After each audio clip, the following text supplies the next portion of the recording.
Let's talk about spinal blockages. So a spinal blockage is like an interference in the spine. So other modalities, they might call it things like a subluxation. In the spinal flow technique, we call it a spinal blockage. So what it is, it's a blockage in the life force energy. It's a blockage in the spinal wave. It's a blockage in the messages that travel up and down our spine. It's kind of like an interference. Another way of looking at it is to visualize a garden hose. So if you've got a hose that's able to run freely when you turn the tap on, you're going to get full force of water from one end to the other. If we were to kink the hose slightly, then it changes the way that the water is able to flow through the hose.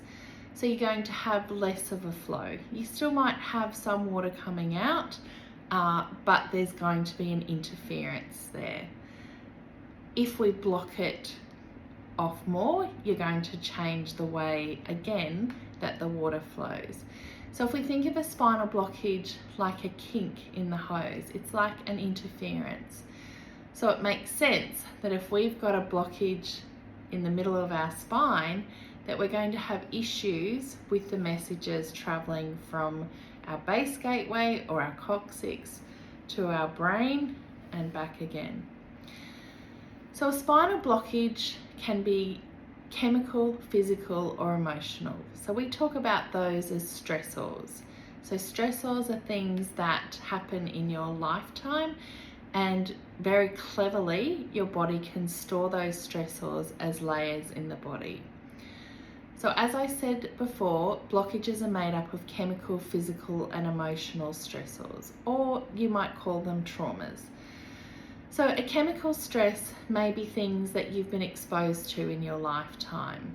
So it can start right from birth. So if you've had to have drugs administered while your mother's been giving birth, if you've eaten foods over your lifetime that your body can't deal with, things like chemicals, household chemicals, so cleaning products, anything like agricultural chemicals, gardening chemicals, things like weed sprays, those sort of things.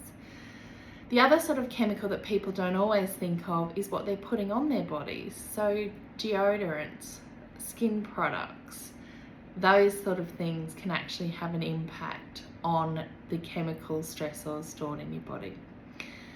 Physical stressors are those things that happen to us, like falls, bumps, accidents. So a car accident would definitely cause physical trauma to the body, physical stresses to the body. Falling off a horse, falling off a table, even falls as a child, if you've broken bones or limbs, those are sort of physical stressors. And then you've got the emotional stressors. They're the ones that we love to bury deep, and often we store those in our passion, and our center gateway. So that's our center gateway through our thoracic spine. Our body's very clever in storing stressors. So your body stores things when it can't be dealt with or digested at the time. So anything that your body is unable to process in that moment, it will store it on your spine for later.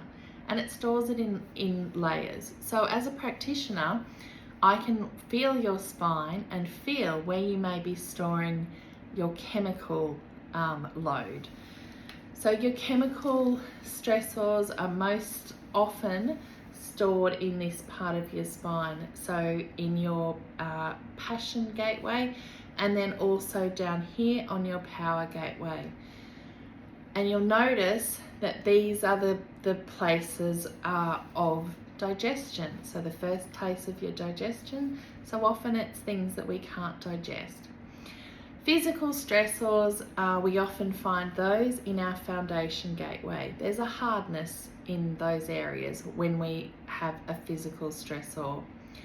And then an emotional stressor we often store in our passion gateway also, so through here, things that we're not saying, things that we're holding back, or we store it for later behind our heart, so in our center gateway. When we talk about a blockage, we're talking about a lack of movement, a lack of flow, inflammation in a certain area. So with a child's spine, when we're feeling vertebra, it feels beautiful and soft and smooth and subtle. As a child, as a person ages and more events happen in their life, more stresses, more trauma, like I said, we start to store it in layers, and with each layer there becomes less movement in our spine, so it becomes harder and harder. So you'll be able to feel that in your body as you get to experience a spinal palpation. You'll feel when I'm pressing down gently on your center gateway where there are spinal blockages.